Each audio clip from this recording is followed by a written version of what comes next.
절대 침대 머리맡에 스마트폰 두지 마세요. 5월부터 전자기기가 당신의 대운을 막고 있습니다. 보살님 거사님, 잠시 하던 일을 멈추시고 제 목소리에 집중해 주십시오. 지금 설거지를 하고 계시거나 무거운 짐을 들고 계시다면 잠시만 내려놓으십시오.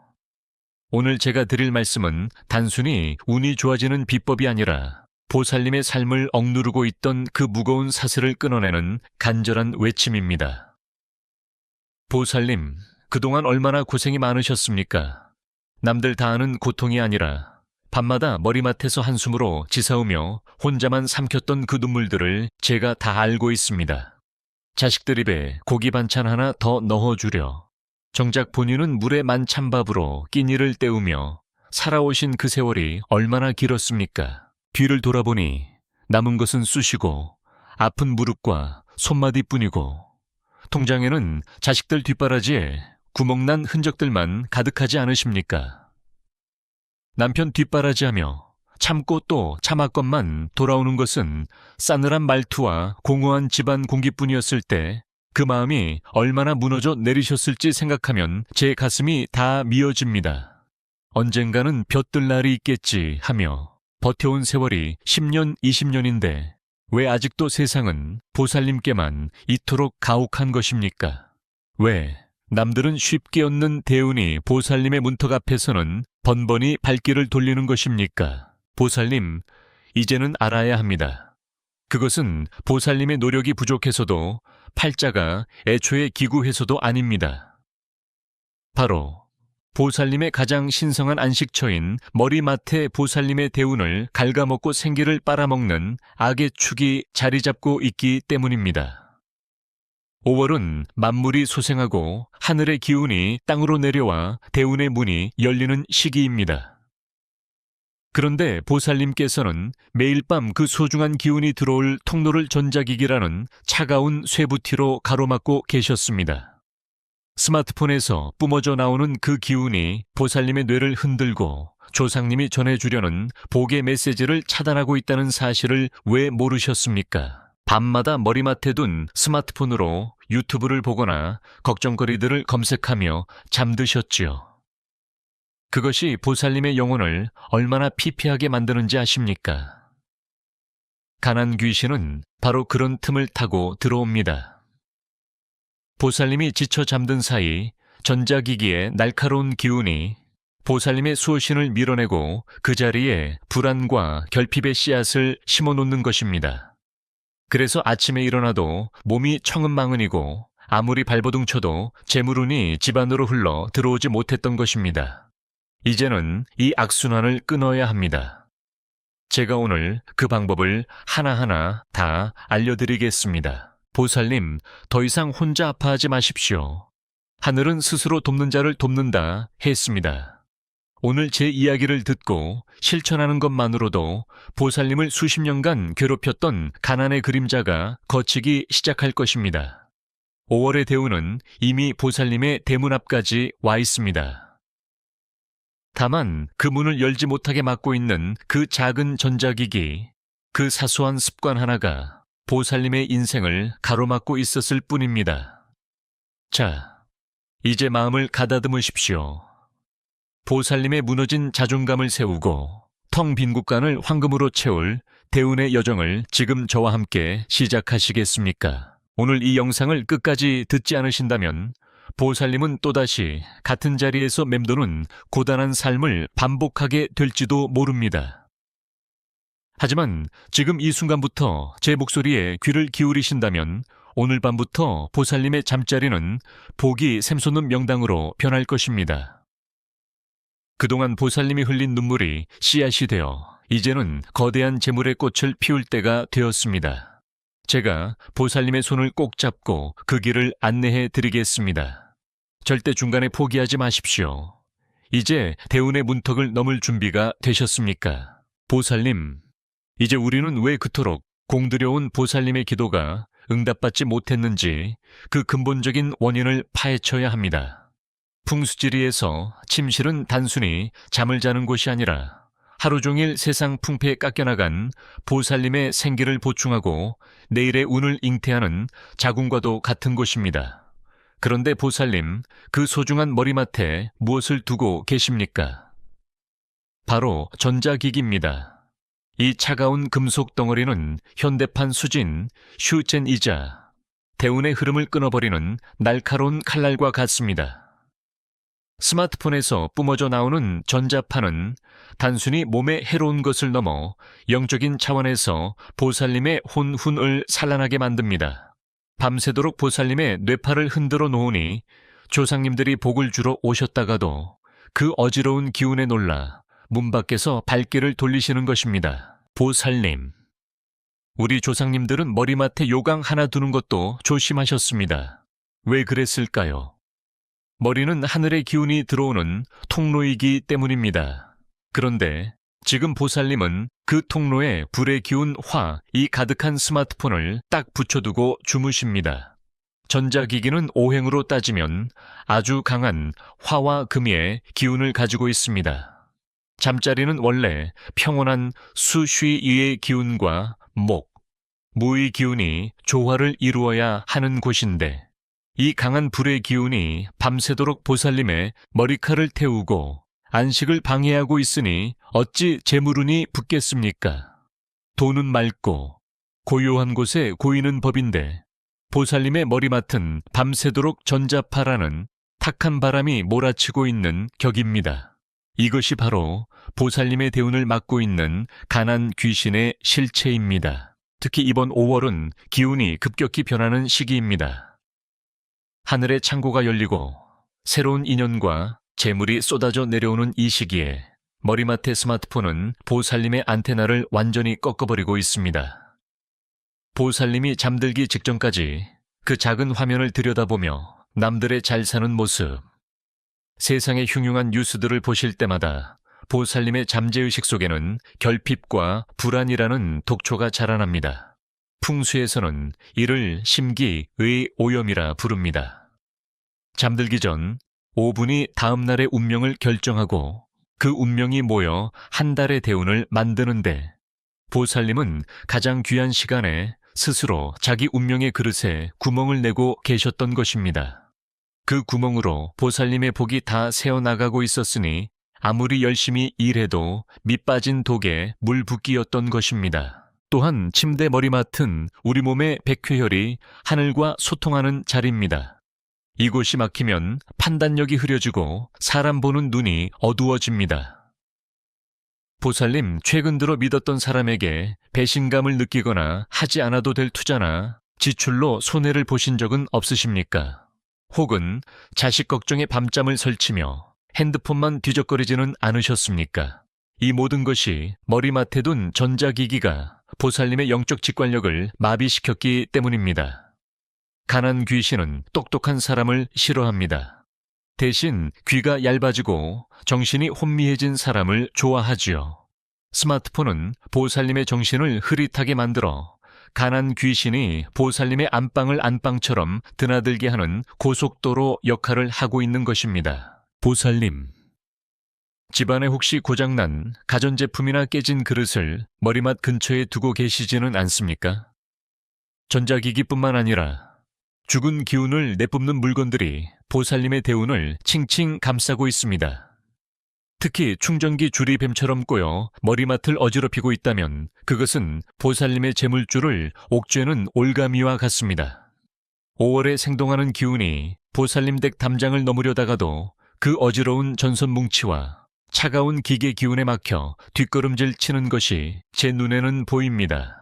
이것을 치우지 않고서는 백날 천날 절에 가서 시주하고 기도해봤자 소용없습니다. 보살님의 가장 가까운 곳부터 정화해야 비로소 하늘의 복이 보살님의 품으로 떨어지는 법입니다. 보살님, 이제 제 말을 믿으셔야 합니다. 제가 수만 명의 상담을 해오며 보아온 결과 큰 부자가 된 분들의 공통점은 잠자리가 정갈하고 머리맡이 비어 있었다는 것입니다. 반면 만성적재에 시달리고 병치레가 끊이지 않는 분들은 예외 없이 머리맡에 스마트폰 태블릿 전선들이 어지럽게 널려 있었습니다. 이것은 미신이 아니라 기의 흐름을 다루는 과학입니다. 오늘부터 당장 이 재물운의 살인자를 머리맡에서 치우셔야 합니다. 보살님의 대운이 5월의 햇살처럼 찬란하게 빛나야 하는데 이 작은 기계 하나 때문에 어둠 속을 헤매게 둘 수는 없습니다. 지금 당장 실천하지 않으면 보살님의 대운은 또다시 기약 없는 기다림 속에 묻혀버릴 것입니다. 보살님, 거사님, 제 말에 귀를 기울여 보십시오. 제가 수십 년간 전국 팔도를 돌아다니며 수많은 분들의 기도를 들어주고 운명을 바꿔드렸지만 유독 기억에 남는 대구의 한 보살님 이야기가 있습니다. 이분은 60이 넘은 나이에 평생을 남편 뒷바라지하고 자식들 키우느라 손마디가 다 굵어지신 분이었습니다. 그런데 남편의 사업 실패로 집안에 빨간 딱지가 붙고 자식들은 제 앞가림도 못해 매달 돈을 보내달라 아우성이었지요. 보살님은 식당 일을 하며 번 푼돈으로 입에 풀칠하며 사셨는데 어느 날 저를 찾아와 제 손을 붙잡고 엉엉 우시더군요. 스님, 저는 전생에 무슨 죄를 지었길래 죽지 못해 살고 있는 겁니까? 하며 가슴을 치시는데 그 눈물이 제 가슴에 대못처럼 박혔습니다. 그 보살님의 집을 찾아갔을 때 저는 깜짝 놀랐습니다. 방 안은 깨끗했지만 정작 보살님이 주무시는 머리맡에는 낡은 스마트폰 세대가 충전기 줄에 칭칭 감겨 있었습니다. 하나는 본인 것, 하나는 연락 안 되는 아들 것, 또 하나는 남편 것이었지요. 보살님은 밤마다 그 스마트폰을 머리맡에 두고 아들의 연락을 기다리며 혹은 빚독촉 문자가 올까봐 전전긍긍하며 잠드셨던 겁니다. 제가 그 모습을 보고 호통을 쳤습니다. 보살님, 이 차가운 기계 덩어리들이 보살님의 명주를 조르고 재물론을 다 갉아먹고 있는데 어찌 복이 들어오길 바랍니까? 보살님은 그저 핸드폰이 옆에 없으면 불안해서 그랬다며 고개를 떨구시더군요. 제가 그날 보살님께 딱 한 가지만 약속하라고 했습니다. 오늘 당장 이 핸드폰들을 안방 밖으로 내던지십시오. 거실 저 멀리 보살님의 시야에서 보이지 않는 곳으로 치우십시오. 그리고 제가 드리는 이 비방을 머리맡에 두십시오. 보살님은 반신반의하면서도 제 말을 따르셨습니다. 처음 며칠은 핸드폰이 곁에 없어 잠이 안 오고 불안하다고 전화가 오더군요. 하지만 제가 단호하게 말씀드렸습니다. 그 불안함은 보살님의 것이 아니라 보살님 몸 안에 박혀있던 가난 귀신이 떠나기 싫어 발악하는 것입니다. 조금만 더 버티십시오. 그렇게 딱 일주일이 지났을 때였습니다. 보살님께 전화가 왔는데 목소리부터 달랐습니다. 스님, 신기하게도 어젯밤에는 수십 년 만에 꿈도 안 꾸고 단잠을 잤습니다. 아침에 일어났는데 머리가 너무 맑아요. 이것이 시작이었습니다. 보살님이 머리맡을 정화하고 전자기기를 치우자 막혀있던 기혈이 뚫리기 시작한 겁니다. 맑은 정신이 돌아오니 식당 일에서도 활기가 생겼고 주인이 보살님의 성실함을 보고 식당의 지분을 조금 떼어주겠다는 제안을 해왔습니다. 놀라운 일은 그 다음이었습니다. 소식 끊겼던 아들이 찾아와 잘못했다며 빌고 남편이 예전에 떼었던 돈을 돌려받았다며 수천만 원을 들고 들어온 것입니다. 보살님, 이것이 우연이라고 생각하십니까? 절대 아닙니다. 머리맡에 전자기기를 치운다는 것은 단순히 물건 하나를 옮기는 행위가 아닙니다. 그것은 내 삶을 억누르던 가짜 정보와 불안, 그리고 차가운 살기를 내쫓고 그 빈자리에 하늘의 순수한 대운을 받아들일 그릇을 만드는 의식입니다. 대구 보살님은 그 작은 실천 하나로 5월의 대운을 온전히 본인의 것으로 만드셨습니다. 빚더미에 앉아 죽고 싶다던 분이 지금은 작은 식당의 주인이 되어 남을 돕고 사십니다. 보살님의 얼굴에서 가난의 그림자가 완전히 사라진 것을 보았을 때 저는 다시 한번 확신했습니다. 운명은 아주 사소한 변화에서 시작된다는 것을요. 보살님, 지금 이 이야기를 듣고 있는 당신도 그 기적의 주인공이 될 수 있습니다. 나 같은 사람이 설마 라고 생각하지 마십시오. 대구 보살님도 처음엔 보살님과 똑같았습니다. 하지만 그녀는 제 말을 믿고 행동했습니다. 5월의 전자기기가 당신의 대운을 막고 있다는 제 경고를 무시하지 마십시오. 지금 당장 머리맡에 그 스마트폰이 당신의 인생을 망치고 있다면 그것을 치우는 용기 하나가 보살님의 남은 여생을 황금빛으로 물들일 것입니다. 이제 보살님이 결단할 차례입니다. 그 기적의 비방이 무엇인지 이제 제가 직접 보여드리겠습니다. 보살님 거사님, 이제 가슴을 활짝 펴십시오. 지금까지 왜 운이 막혔는지, 그리고 그 운을 어떻게 되찾아야 하는지 그 근본적인 이유를 깨달으셨을 겁니다. 이제는 실천할 시간입니다. 제가 지금부터 알려드리는 이 황금방패, 비방은 단순히 물건을 치우는 것이 아니라 보살님의 머리맡에 쳐져 있던 가난의 그물을 걷어내고 천신의 기운을 직접 받는 신성한 의식입니다.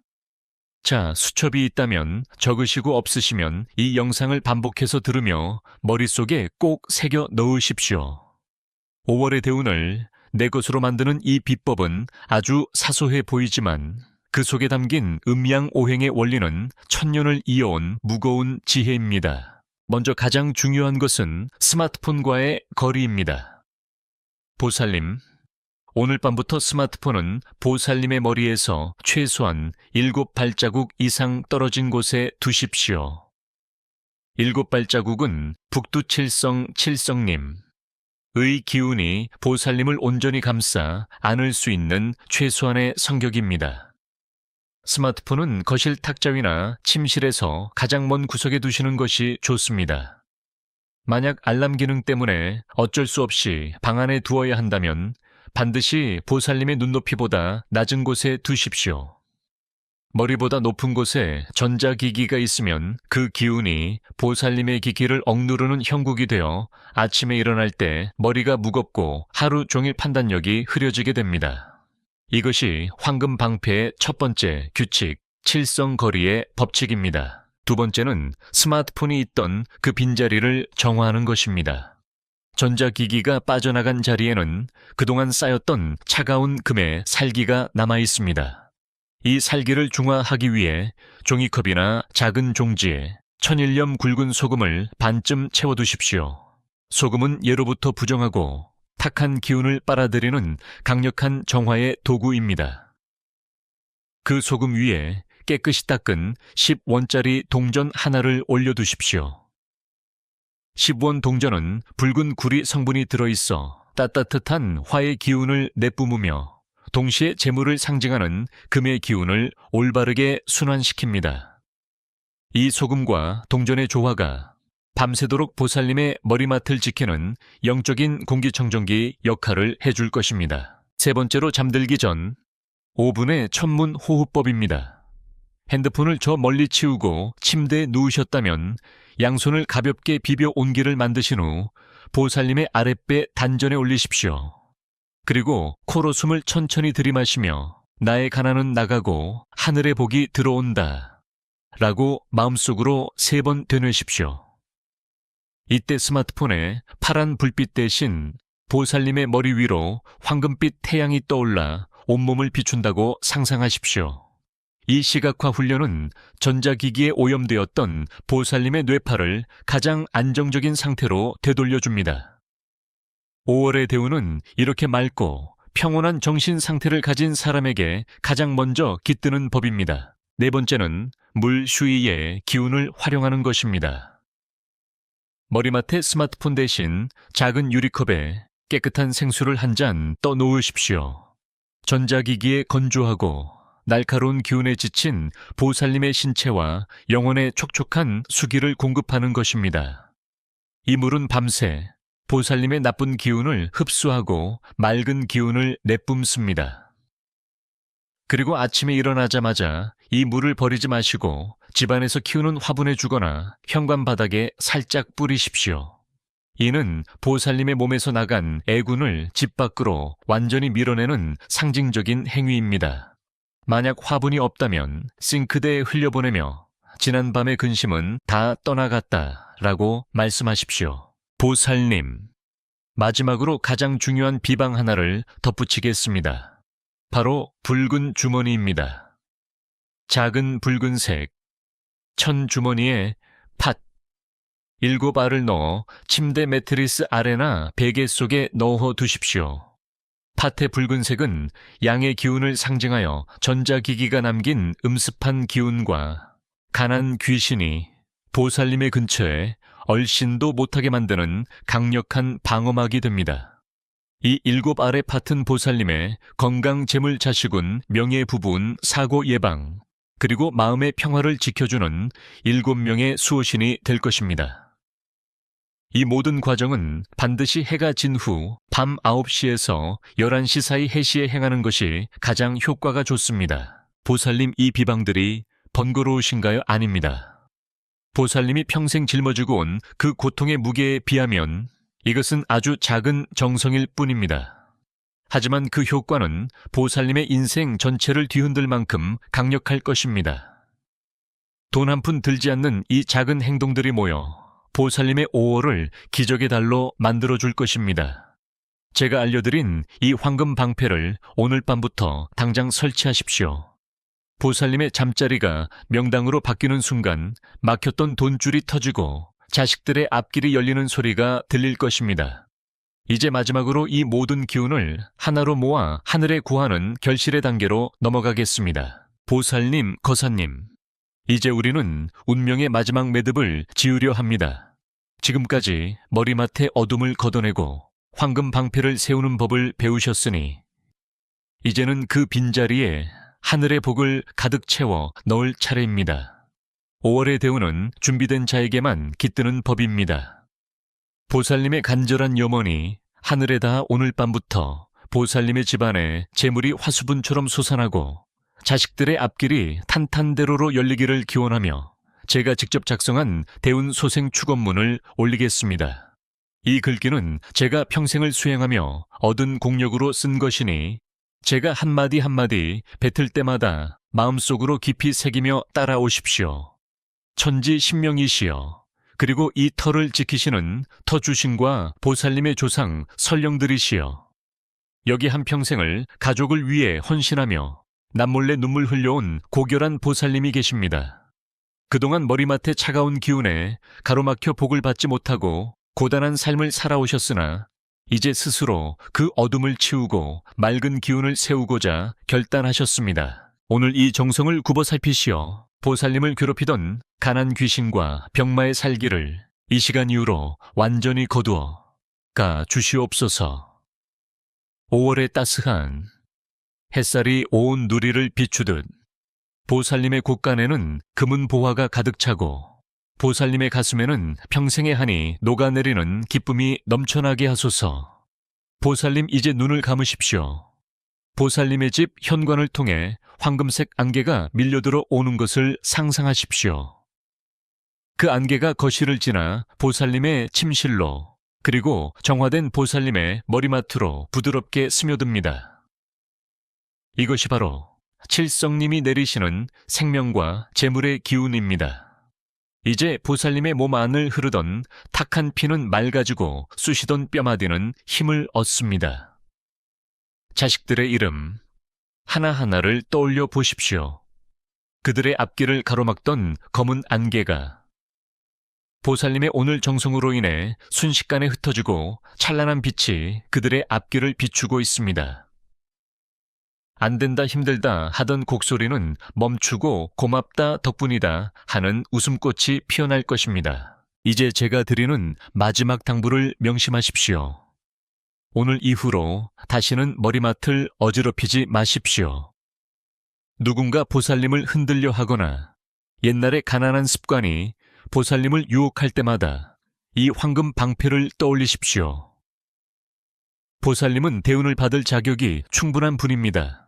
스스로를 귀하게 여겨야 세상도 보살님을 귀하게 대접합니다. 아침에 눈을 뜨면 오늘도 대운이 나를 감싸고 있다 라고 당당하게 외치십시오. 보살님의 그 한마디가 천지를 움직이고 가난의 사슬을 끊어내는 최후의 주문이 될 것입니다. 5월의 대운은 이미 보살님의 손안에 있습니다. 보살님, 마음이 한결 가벼워지지 않으셨습니까? 그것은 보살님을 짓누르던 무거운 짐이 이미 내려놓아졌기 때문입니다. 오늘 이 영상을 보시고 비방을 실천하겠다는 다짐을 하셨다면 그것만으로도 보살님의 운명은 절반 이상 바뀐 것입니다. 자, 이제 이 소중한 인연을 굳건히 하기 위해 댓글창에 보살님의 간절한 소망, 하나와 함께 나무 아미탑을 관세음보살을 정성껏 남겨주십시오. 보살님이 남기신 그 한 구절이 하늘에 닿는 상달문이 되어 제가 매일 새벽 올리는 기도에 보살님의 이름 석자를 올릴 수 있도록 하겠습니다. 보살님의 정성이 모여 거대한 기적의 바다를 이룰 것입니다. 보살님 고생 많으셨습니다. 이제 걱정은 저에게 다 맡기시고 오늘 밤은 소금과 동전 그리고 맑은 물이 지키는 성역에서 편안히 주무십시오. 내일 아침 보살님이 눈을 뜨실 때 창밖의 햇살은 어제와 다른 황금빛으로 보살님을 맞이할 것입니다.